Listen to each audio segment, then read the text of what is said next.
Bismillahirrahmanirrahim. Assalamualaikum warahmatullahi wabarakatuh. Innal hamdalillah nahmaduhu wa nasta'inuhu wa nastaghfiruh wa na'udzu billahi min shururi anfusina wa min sayyiati a'malina.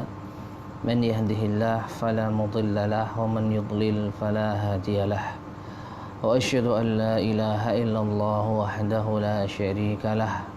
Wa asyhadu anna Muhammadan abduhu wa rasuluh.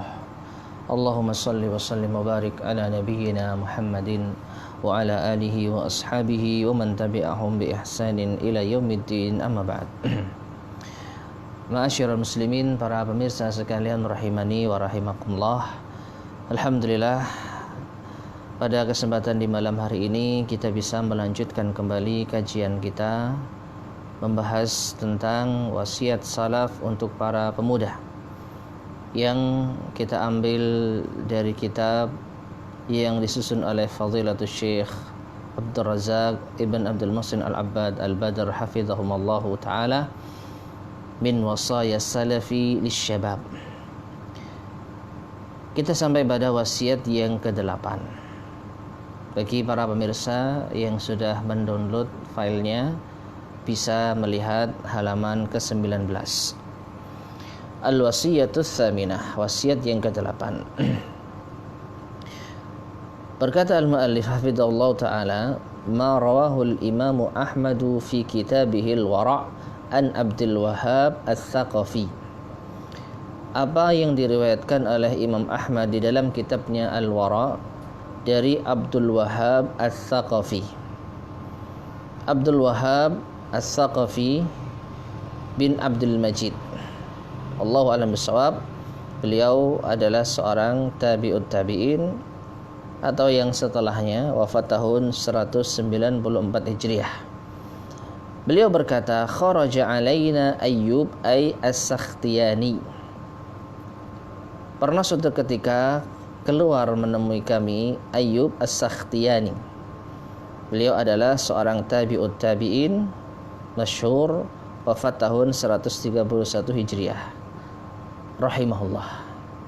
Faqal, maka Ayyub As-Sakhtiyani berkata, ya ma'syarasy syabab ihtarifu la tahtajuna an ta'tu abwaba haula. Kata Ayyub As-Sakhtiyani, wahai para pemuda, ihtarifu, hendaknya kalian memiliki keahlian, hirfah, hendaknya kalian memiliki keahlian sehingga kalian tidak butuh untuk mendatangi pintu-pintu mereka ini.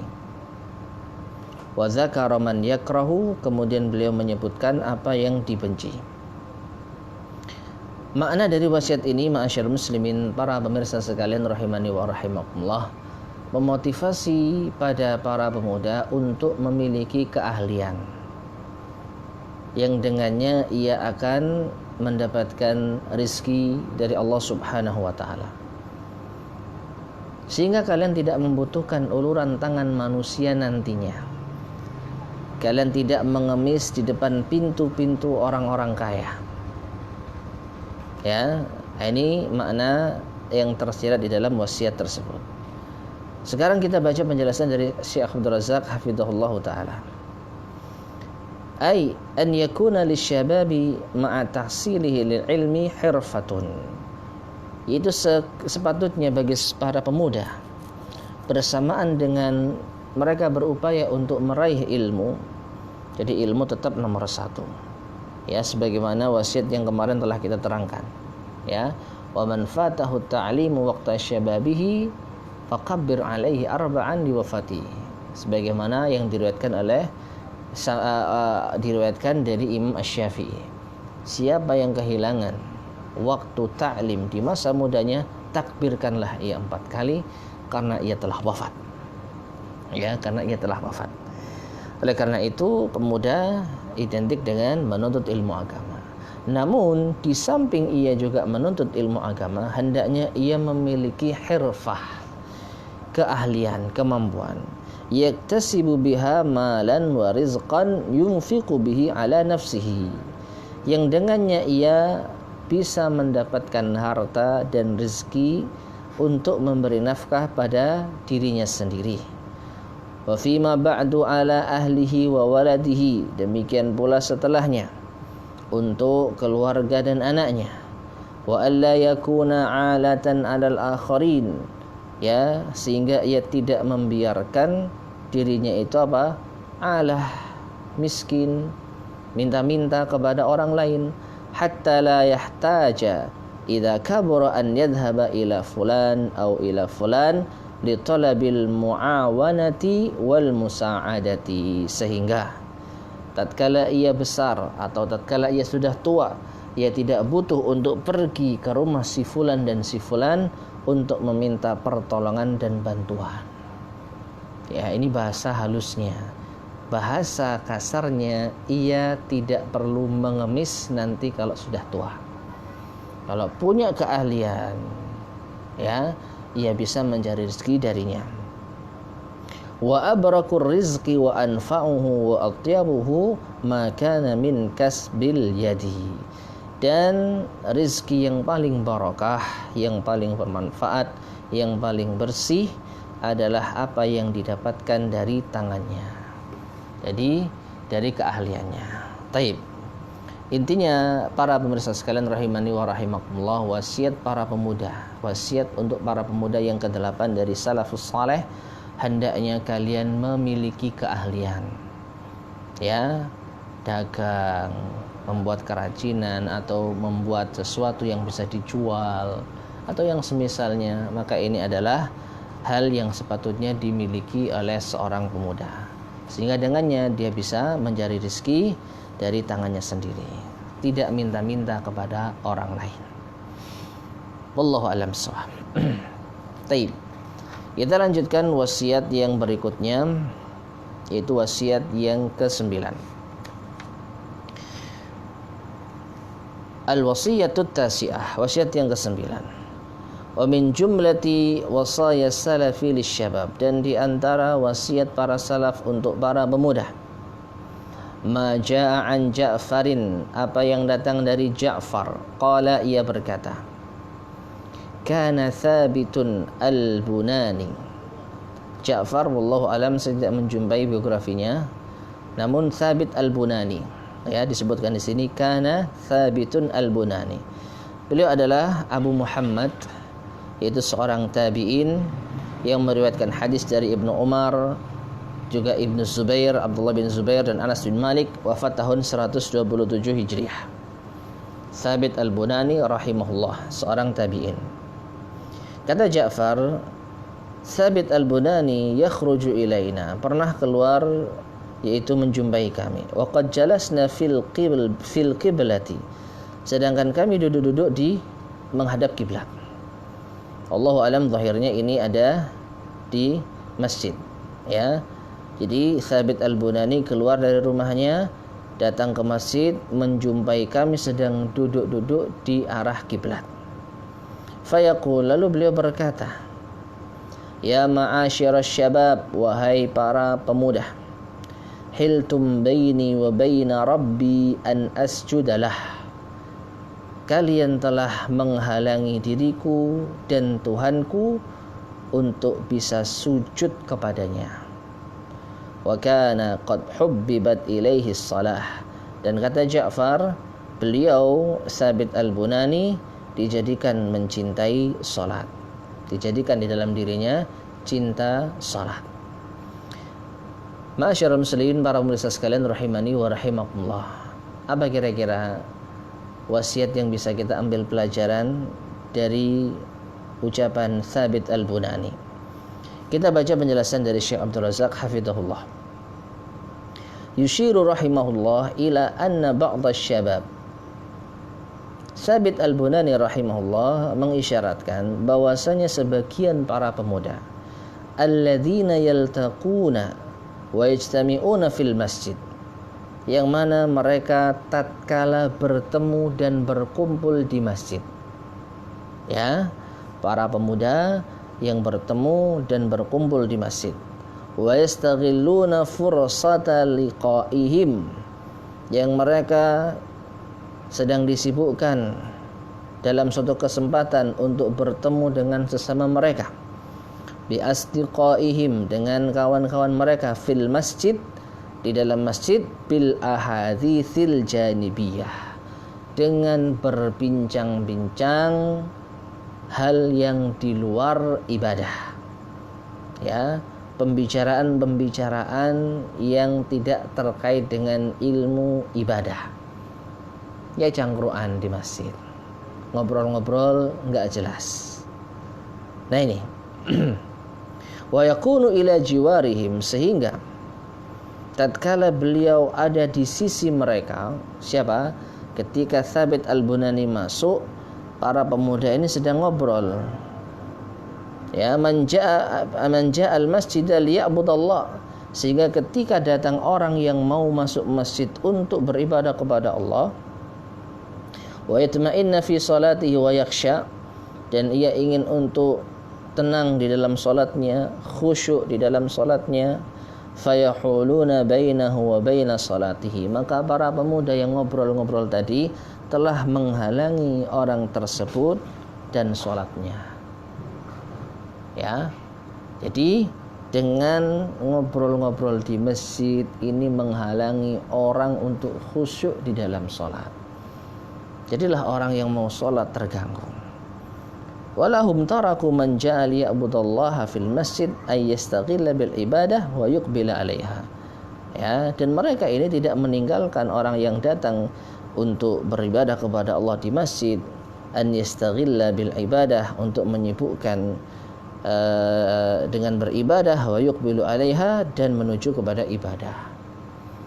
Artinya, para pemirsa sekalian rahimani wa rahimakumullah, jangan sampai para pemuda ini ketika berada di masjid berbincang-bincang, ngobrol ngalor ngidul, mengganggu orang yang ingin khusyuk beribadah di masjid. Ya, bagaimanapun juga akan mengganggu. Orang yang ingin beribadah di masjid, ia ingin ibadah itu tenang, tidak mendengarkan suara orang bicara, ya, mungkin tidak ingin dilihat, ya. Kalau sepi, khusyuk, ia akan bisa tumakninah di dalam sholat. Tapi kalau ada orang ngobrol, ia merasa diintai. Oleh karena itu para pemuda jangan sampai mengganggu orang yang ingin khusyuk ibadah di masjid. Apalagi pembicaraan yang dilakukan, pembicaraan yang tidak terkait dengan ibadah, tidak terkait dengan ilmu, bicara yang tidak jelas, maka keluar, pergi dari masjid. Jangan sampai dengan sebab mereka berkumpul di masjid, berbicara, lalu mengganggu orang yang ingin datang beribadah di masjid. Walihada, oleh karenanya, famimma yahtaju an yatanabbaha lahu syab, maka di antara yang dibutuhkan untuk diperingatkan bagi para pemuda, mura'ata hurmatil masjid, hendaknya para pemuda ini menjaga kehormatan masjid. Wa mura'atu hurmatin wa makanati ahli masjid, demikian pula hendaknya menjaga kehormatan, yaitu tempat dan kehormatan ahli masjid. Hurmat wa mura'atu hurmatil al masjid wa makanati ahli masjid, menjaga kehormatan masjid dan kedudukan ahli masjid. Ya, li'alla yushghiluhum bi umurin janibiyatin anil ibadah, agar ini tidak menyibukkan mereka dengan perkara-perkara di luar ibadah. Wa tuma'ninati wal khusyu'i fi shalat, ya, sehingga tidak bisa tumakninah dan khusyuk di dalam salat. Ya, intinya jangan sampai mengganggu orang yang ingin beribadah di masjid. Nah, ini camkan wahai para pemuda, tatkala kalian bertemu dengan sesama ngobrol di masjid, jangan sampai tertawa terbahak-bahak, jangan sampai berbicara yang tidak manfaat sehingga mengganggu orang yang ingin, yaitu sholat di masjid, ingin baca Quran di masjid. Ya, sebagaimana kata Ayyub As-Sakhtiyani. Nah ini, nahika amma stajadda fi hadha zaman, terlebih lihatlah wahai para pemuda apa yang terjadi ya apa yang telah ada baru-baru ini di zaman ini min wasailil ittisal, dari berbagai macam yaitu sarana komunikasi, allati yahmiluha asyabu fi jaybihi, yang setiap pemuda itu punya di dalam sakunya. Apa? Ya ini, ya handphone, smartphone ini. Ya terlebih lagi kata Syekh Abdul Razak, di zaman ini setiap pemuda membawa ini di sakunya. Farubbama istaghallan nasa fi salatihim biranini hatifihi, ya bisa jadi ya suara ringtone-nya, suara nada deringnya itu akan mengganggu manusia di dalam salat mereka. Au biraddihi alal hatif, atau ketika ada orang yang sedang sholat, kita balas telepon, kita angkat telepon, kita bincang-bincang di telepon dengan suara keras, padahal di sebelah kita ada orang yang sedang sholat baca Quran, ya. Au nahwi dzalik, atau yang semisalnya, ya, atau kita ketawa-tawa sendiri, balas pesan tapi sambil ketawa. Jadi meskipun kita nggak kumpul dengan para pemuda di masjid, tapi dengan ini kita bisa komunikasi, ya, di grup-grup ya WA dan semisalnya. Lalu ada orang yang mau ibadah di masjid, sedangkan kita asik dengan smartphone kita, tertawa cekikian. Nah, ini tidak patut dilakukan, ya. Maka perhatikan ketika Ayyub As-Sakhtiyani menjumpai para pemuda yang ngobrol di masjid, dikatakan oleh beliau, kalian telah menghalangi diriku dengan Tuhanku. Maksudnya apa? Ayyub As-Sakhtiyani ingin menyendiri, ingin beribadah kepada Allah SWT. Ya, nah kalian ngobrol sendiri-sendiri di sini mengganggu. Nah ini, ya.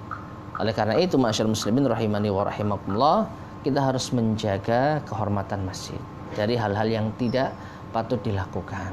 Ya, kumpul-kumpul, ngobrol yang tidak jelas, ngobrol yang di luar, yaitu masalah-masalah ilmu, agama, masalah ibadah, hendaknya dihindari. Ya, ataupun kadang sendirian tapi kita ngobrol lewat yaitu sarana komunikasi yang ada. Sedangkan sebelah kita sedang baca Quran atau sholat, sebaiknya tidak dilakukan. Nah, mimma yuhditsun linnasi tashwishan fi salatihim, yang mana ini bisa mengganggu, membuat gaduh manusia ketika mereka sholat, wa adamir rahati wa tuma'nina, dan tidak membuat mereka tenang dan santai. Ya, orang ibadah butuh ketenangan. Bagaimana bisa tenang kalau ada orang yang sujud mengharapkan pahala dari Allah, sedangkan di sisi sana masjid ada para pemuda yang tertawa, bicara tidak jelas, ya. Jadi wahai para pemuda, hendaknya kalian menjaga kehormatan masjid dan ahli masjid. Taib. Kita lanjutkan al-wasiyatul asyirah, wasiat yang ke-10. Wa min jumlati wasaya salafi lisyabab, berkata al-muallif hafizahullah, dan di antara wasiat para salaf kepada para pemuda, maja'an Muhammad ibni Suqah, apa yang datang dari Muhammad bin Suqah. Muhammad bin Suqah adalah seorang tabi'in yang wafat tahun 140 sekian Hijriah, yang telah mendengarkan hadis dari Anas bin Malik. Kata Muhammad bin Suqah, ia berkata, laqiyani Maimun bin Mihran, telah berjumpa denganku Maimun bin Mihran. Maimun bin Mihran juga seorang tabi'in, Abu Ayyub. Beliau mendengar hadis dari Ibnu Umar dan Ibnu Abbas radhiyallahu taala anhuma. Wafat tahun 117 Hijriah. Jadi Muhammad bin Suqah seorang tabi'in bertemu dengan Maimun bin Mihran yang juga seorang tabi'in. Fakultu, lalu aku berkata, yaitu Muhammad bin Suqah berkata kepada Maimun bin Mihran, hayyakallah. Ya, ini kata apa istilahnya ya? Kata-kata yang biasa diucapkan sebagai sambutan, hayyakallah. Ya, hayyakallah. Tahiyat, ya. Intinya panggilan sambutan. Faqala, maka kata Maimun bin Mihran, hadhihi tahiyatus syabab. Apa yang kau sampaikan ini adalah panggilan seruan untuk para pemuda. Qul bis salam, ucapkanlah salam. Ai salim, ya ucapkan salam. Apa? Harusnya assalamualaikum. Bukan apa? Hayyakallah. Berarti kan ini ucapannya para pemuda. Hendaknya yang diucapkan itu adalah apa yang diajarkan oleh Rasulullah sallallahu alaihi wasallam. Assalam. Fa fil hadithi anin Nabi sallallahu alaihi wasallam. Dan di dalam hadis diriwayatkan dari Nabi sallallahu alaihi wasallam, man bada'a bil kalami qabla as-salami fala tujibuh. Barang siapa yang memulai ucapan sebelum salam, maka jangan kalian jawab. Hadis ini diriwayatkan oleh Ibnu Sunni dan disahihkan oleh Syekh Al-Albani di dalam As-Sahihah. Wallahu taala alam shawab. Taib. Jadi di sini para pemirsa sekalian rahimani wa rahimakumullah, intinya para pemuda ini kalau ketemu biasanya itu enggak salam dulu. Panggilan khusus ya, "Hey bro," ada yang semisalnya. Dan ini pernah terjadi di zaman salaf. Ya, meskipun bagus maknanya hayyakallah, ini sambutan doa kebaikan, ahlan wa sahlan, ya. Tapi sunnahnya ketika bertemu salam dulu, assalamualaikum, ya. Idza laqitahu fasallim alaihi, kata Nabi SAW, haqqul muslim alal muslimi sit. Hak seorang muslim atas muslim yang lain ada 6. Yang pertama, idza laqitahu fasallim alaihi, apabila engkau bertemu dengannya ucapkan salam padanya. Ya, jadi jangan ucapan yang lain, salam dulu, baru setelah itu silakan ahlan wa sahlan. Ya, kemudian hayyakallah atau bahasa-bahasa ya para pemuda yang lumrah yang biasanya. Ini. Jadi salam dulu. Maka dikuatkan oleh hadis Nabi SAW, man bada'a bil kalami qabla salam fala tujibu. Siapa yang memulai pembicaraan sebelum mengucapkan salam, maka jangan kau jawab, jangan kau balas. Wa qauluhu rahimahullah. Maka di sini kata Syekh Abdul Razak, ucapan Maimun bin Mihran rahimahullah, hadhihi tahiyatus syabab, ini adalah panggilan, seruan untuk para pemuda, ai anna ba'dasy syabab, yaitu bahwasanya sebagian para pemuda, tastatibu nufusuhum nau'an minat tahiyah, hati mereka itu senang dengan sambutan, ya, dengan sambutan khusus pemuda. Sebagaimana kita jumpai mungkin di sebagian pemuda ada salam khusus, ada panggilan khusus, ada kata sambutan khusus yang membedakan antara para pemuda dan orang tua. Wa yara annaha ajmal. Dan ini mungkin dilihat apa? Lebih baik. Ma yakunu indama yalqa ikhwanahu au zumala'ahu, yang diucapkan ketika bertemu dengan saudaranya atau kawannya. Fayatrukus salama wa yahjuruhu, tapi ia akhirnya meninggalkan salam. Ia akhirnya melewatkan salam. Wa yabda'u bi ba'di tahiyyati allati raghiba fiha wa mala ilaiha, sehingga ia memulai kata sambutan tatkala bertemu dengan sambutan yang ia sukai, yang ia condongi. Farubba maktasara 'alaiha, bahkan mungkin mencukupkan diri. Apalagi orang ini enggak tahu ilmu. Coba kita lihat para pemuda kalau ketemu di jalan, apa yang diucapkan? Ya kata-kata khusus mereka. Ya, mungkin sebagian komunitas punya salam khusus. Sebagian kalangan punya tanda panggilan khusus. Jadi kalau ketemu itu dulu yang diucapkan. Ya. Sehingga kadang-kadang atau bahkan mereka meninggalkan salam. Wa rubbama ata bis salami ba'daha, atau ya yang mungkin masih mending setelah itu baru salam. Nah, ini untuk para pemuda.